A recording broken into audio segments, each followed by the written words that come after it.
हालात दो तरीके से आते हैं, एक आजमाने के लिए, एक बतौर सज़ा के।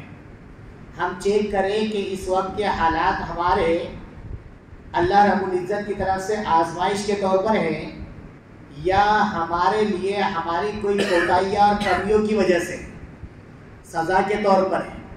इस पर गौर करने की ज़रूरत है। अगर आदमी अल्लाह से जुड़ा हुआ है, अल्लाह से उसका ताल्लुक़ है और फिर उस पर हालात आ रहे हैं तो ये अल्लाह की तरफ से आजमाइश के लिए आ रहे हैं। और आदमी अल्लाह से दूर, दीन से दूर, शरीयत से दूर, आमाल से दूर, मस्जिद से दूर, अल्लाह के घर से दूर और फिर हालात आ रहे हैं तो हो सकता है कि हालात आजमाने के लिए नहीं बल्कि ये बतौर सज़ा के। इस वक्त में एक खौफ और दहशत का माहौल है, ख़ास तौर पर मुसलमानों में, कि ये ऐसे कैसे हालात हो रहे हैं। ऐसे हालात में मुसलमान करे तो क्या करे। तो मैं आपको बताऊं अपने अकाबिर और बड़ों की बातें कि ऐसे हालात में क्या करने को होना और क्या नहीं करना। हम लोग जो है ना अपने दिमागों के एतबार से सोचते, पूरे दिमाग अपने दुनिया को सोचते सोचते थक गए। सिर्फ दुनिया सोचे अपने दिन रात उठते बैठते, कैसा कमाना, कैसा खाना, कहाँ से आएगा, कैसा आएगा, बेनिफिट कहाँ मिलेगा, फ़ायदा कहाँ मिलेगा, नफ़ा कहाँ मिलेगा, ये करूँगा तो नुकसान हो जाएगा। बस इसमें जो अपनी पूरी ज़िंदगी गुजर रही।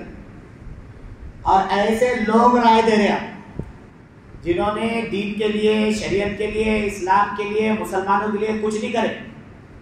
वो लोग राय देते हैं अपने उलमा के क्या कर रहे हैं, इनको समझना नहीं क्या, ऐसे हालात है तो क्या करना।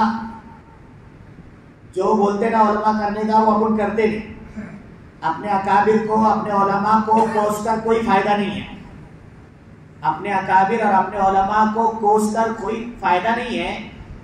वो अपने से ज्यादा अकल वाले हैं, अपने से ज्यादा समझ वाले हैं। अल्लाह रब्बुल इज़्ज़त को उनको भी मुंह दिखाना है, आखिरत में अल्लाह के दरबार में उन्हें भी जाना है, उम्मत के बारे में उनको भी बताना है।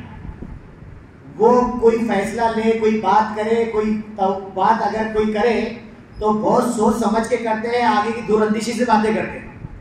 अपन मोटे अकला के दिमाग लगाते, कब तक बर्दाश्त करते हैं, बहुत होगा ना, फिर क्या करते हैं, क्या करते हैं, बहुत होगा ना। यानी सोचने की बात है। बहुत ध्यान से सुनना मैं क्या बातें कर रहा हूँ। सिर्फ उम्मत, उलमा को और उम्मत को और बड़ों को और लीडरों को कोसने से कुछ नहीं होगा, बल्कि कुछ अपने काम करने के अपने भी रहते। अपन अपने करने के खुद के गिरेबान में ढाके देखते हैं, बस अपना दिखता कि ऐसा हो रहा तो फिर ऐसा करना ना, फिर ऐसा करना ना। ऐसे हालात कब तक बर्दाश्त करते। ये गरम खून और गरम जोश ना कोई फायदे का नहीं है। गरम खून और गरम जोश ये कोई फायदे का नहीं है, सिवाय नुकसान के कुछ नहीं कराते। और अपने तो बहुत अच्छी तरीके से देखे हुए, सिवाय नुकसान के कुछ नहीं कराते, फायदा कुछ नहीं कराते, बल्कि नुकसान पे नुकसान कराया जाता है। इसलिए बोलते हैं कि अपने उलमा जो बोल रहे हैं ना उसको समझो। और खुद कभी कभी क्या करना पड़ता है, अपने उलमा, बड़े बड़े जो उलमा है ना, जो अपने बड़े बैठे हुए हैं, वो जो बोल रहे हैं ना तो उसकी तरफ अपन आने के लिए तैयार नहीं।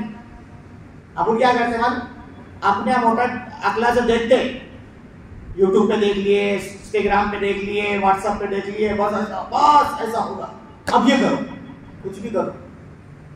जब तक के वो नहीं करते तब तक कुछ नहीं होता। जो उलमा बोल रहे हैं, उलमा क्या बोल रहे हैं, उलमा बोलते हैं कि भाई तुम 3 काम करो। उलमा कह रहे हैं कि ऐसे हालात आ रहे ना तो 3 काम करो। वो 3 काम को तो अपन करने के लिए तैयार नहीं। वो 3 काम जिसने कर लिया ना, अल्लाह की तरफ से उम्मीद है इंशाअल्लाह वो कैसे भी हालात में निकल जाएगा। अच्छा, इतनी बात तो पक्की है ना, अपना सबका ईमान है ना कि मौत बरात है। और कुरान करीम में यह भी कह दिया गया कि एक लम्हा भी आगे पीछे नहीं होती। जिसका टाइम आ गया ना, जिसका टाइम आ गया तो टाइम आने के बाद में एक लम्हा भी आगे पीछे नहीं होती। इतना तो यकीन सबको होना, क्योंकि मौत एक ऐसी हकीकत है कि दुनिया के अंदर सारे लोग मिलेंगे। अल्लाह का इनकार करने वाले, रसूल का इनकार करने वाले, कुरान का इनकार करने वाले, हदीस का इनकार करने वाले, दीन का, इस्लाम का इनकार करने वाले सब मिलेंगे, लेकिन मौत का इनकार करने वाला कोई नहीं। हमारा ये यकीन है, हमारा ये ईमान है कि मौत असल हकीकत है और आकर रहेगी और अपने टाइम पे आएगी। 1 मिनट का भी मौका नहीं देगी, 1 सेकंड भी आगे पीछे नहीं होगी, ये बात पक्की है।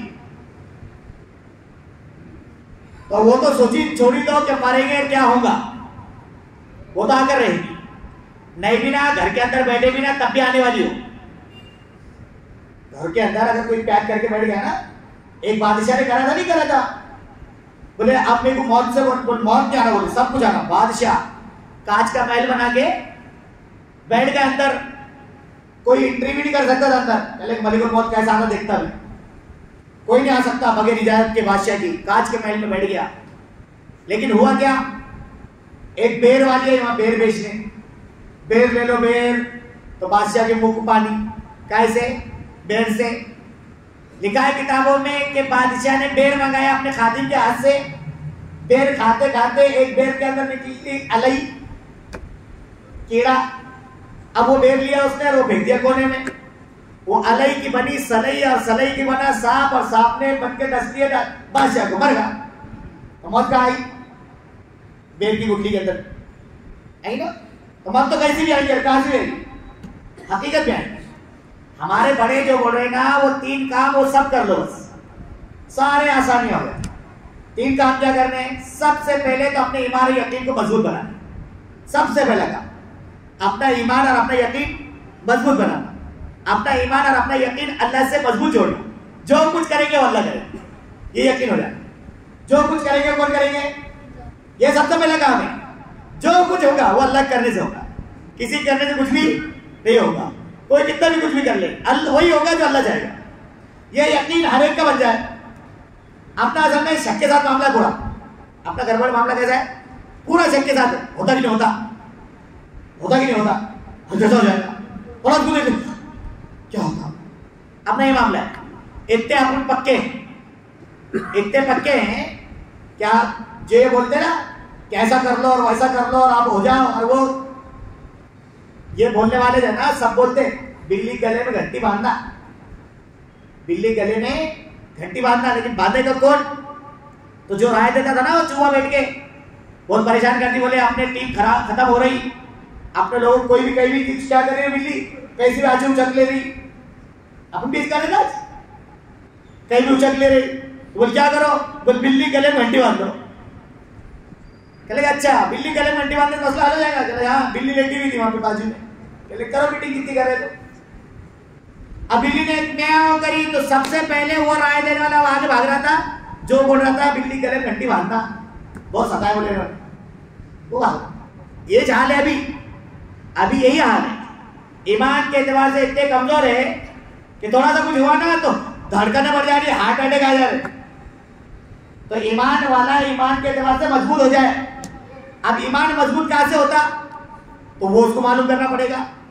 आमाल मसाजिद से काम ईमान वाला ईमान मजबूत होता, दीन पे चलने से ईमान वाले का ईमान मजबूत होता, शरीयत को अपनाने से ईमान वाले का ईमान मजबूत होता। अल्लाह वालों ने लिखा है कि 5 काम कर लो, 5 काम कर लो, ईमान के एतबार से मजबूत बन जाओगे। नंबर 1 अल्लाह वालों की सोहबत, नंबर 2 जिक्रुल्लाह की कसरत, नंबर 3 गुनाहों से हिफाजत, नंबर 4 असबाबे गुनाह से दूरी, और नंबर 5 सुन्नत का इत्तिबा। ये 5 काम कर लो। कहा 5 काम के करने की बुनियाद पर अल्लाह रब्बुल इज्जत मरने से पहले वली बनाएंगे, अल्लाह का दोस्त बन जाएगा। फिर जो अल्लाह का दोस्त हो गया, अपने दोस्त को किसी ने कुछ करा था, वो क्या करते, बर्दाश्त करते क्या? बस अल्लाह का दोस्त को कोई छेड़ेगा तो फिर अल्लाह रब्बुल इज्जत खुद उसका फैसला कर देगा। वो रास्ते से जा रहे थे ना, एक बूढ़े मियाँ नाबिना डंडा टेकते हुए पानी में पैर पड़ा तो छींटे उड़े, महबूबा जा रही थी, तो जाते जाते छींटे महबूबा पे उड़े, तो फौरन महबूब ने गुस्से में आके अपने माशूका के चक्कर में फट करके बूढ़े मियाँ के मुंह पे लगा दिया। इधर मुंह पे लगना था कि उधर धड़ करके गिर गया। कहने लगे क्या हुआ? कहने लगे कि इसके आशिक ने मुझे मारा, मेरे आशिक ने इसको मारा। आशिक कौन था बुजुर्ग का? अल्लाह। कौन? अल्लाह वालों। इसके महबूब को तकलीफ पहुंची तो उसने मेरे मुंह पे मारा, और मेरे महबूब को तकलीफ पहुंची तो मेरे महबूब ने इसको निपटा दिया। तो एक काम तो यह है कि ईमान वाले अपने ईमान के एतबार से मजबूत हो जाए। हर एतबार से, सिर्फ बाता में नहीं। ईमान तो नहीं जरूरी है, ईमान बहुत जरूरी है, बाता करने से ईमान नहीं बनता। 2 रकात पढ़ के ईमान को बनाना पड़ता। अल्लाह की दीन की बात सुनने से ईमान बनता, ईमान में ताजगी आती। जिक्र कर करके दिल को मजबूत बनाना पड़ता। जिक्र को, दिल को जिंदा करने की कोशिश करो दोस्तों। 5 मिनट का जिक्र करो, 5 मिनट का, सिर्फ 5 मिनट का। खुद भी करो, घर वालों को भी कराओ। 1 मरतबा किसरा कलमा पढ़ो, 1 मरतबा दुरूद शरीफ पढ़ो, 1 मरतबा अल्लाहुम्मा फ़िरली वलिल मुमिनीन वल मुमिनात पढ़ो। यह जिक्र करने से दिल जिंदा होता। रोजाना 5 मिनट का दिल मर गया, अपने दिल मर गए, जिसकी वजह से ईमान को बनाने की फिक्र नहीं हो रही। इसलिए सबसे पहला काम, ईमान वाले इस वक्त में ऐसे हालात में ईमान को मजबूत करने की फिक्र करें। दूसरा काम, ईमान वाले अपने अखलाक को संवारने की कोशिश करें। इस्लाम की सही छवि गैरों के सामने पेश करने की कोशिश करें। ऐसे हालात में अल्लाह वाले कह रहे हैं ये 3 काम करो, अब ईमान के एतबार से मजबूत हो जाओ। दूसरे, अपने अखलाक को गैरों के सामने अच्छे से पेश करो, इस्लाम की छवि सही पेश करो। अपने इस्लाम की छवि सही नहीं पेश कर रहे। मामला की खराबी, अखलाकियत की खराबी, लेन देन की खराबी, वो बोलता नको त्याचं नावच घेऊ नका, ते मुसलमान है, त्याचं नहीं खरा नहीं। इस तरीके के कहने मजबूर है। क्यों? क्योंकि अपन ने करे क्या? अपन ने तो लंबा डुबके के काम करे ना। जब ईमान वाला, मैंने देखो सबसे पहले ईमान की बात कही, क्योंकि ईमान जब होगा तो अखलाक को संवारेगा। ईमान वाला जब अखलाक को संवारेगा, उसके मामला दुरुस्त होंगे। उसको गैरों के साथ के मामले, अपने के साथ के मामले, पड़ोसी के साथ के मामले, माँ बाप के साथ के मामले, बीवी बच्चों के साथ के मामले, सब सही करेगा। नहीं सही करेगा तो नुकसान होगा। इसलिए दूसरा काम, अपने अखलाक को बनाना। ऐसे हालात में अच्छे अखलाक को पेश करना, गैरों के सामने अच्छे अखलाक पेश हो तो फिर उनको समझ में आए। हमदर्दी, कोई बीमार है, चाहे अपना हो या पराया हो, या मुस्लिम हो या नॉन मुस्लिम हो, कोई तकलीफ में, उसकी तकलीफ को दूर करने की कोशिश, इससे दिलों में मोहब्बतें पैदा होती है। आज लोग नफरतें पैदा करें, हम मोहब्बतों को पैदा करने का इरादा करें कि हम लोग नफरतें को बीज बोएंगे, हम उसको मोहब्बत के बीज के जरिए से नफरत की जड़ों को उखाड़ के फेंकेंगे। ये हमारी कोशिश हो। इसलिए कहा अल्लाह वालों ने कि अखलाक बनाओ, अपने अखलाक। और तीसरा काम करो, दुआ। ये तीसरे नंबर पे है। पहले इस नंबर पे दुआ करने से भी कुछ नहीं हो जा रहा। ईमान के एतबार से कमजोर, अखलाक के एतबार से कमजोर, अरे अल्लाह बस तू कर दे, हालात बहुत खराब, कुछ भी नहीं होता। जब ईमान वाले का ईमान मजबूत, अल्लाह की जात से ताल्लुक मजबूत, उसके अखलाक और उसके मामलात मजबूत, उसका खाना पीना सही हलाल, अब ये सारी चीजें जब उसकी होगी ना, अब तीसरे नंबर पे जब हाथ उठाएगा ना, सिर्फ अल्लाह कर दे, तो बस अल्लाह कहेगा हो कर दिया। तो हालात का मुकाबला दुआओं से भी, हालात का मुकाबला अखलाक से भी, हालात का मुकाबला ईमान की मजबूती से भी।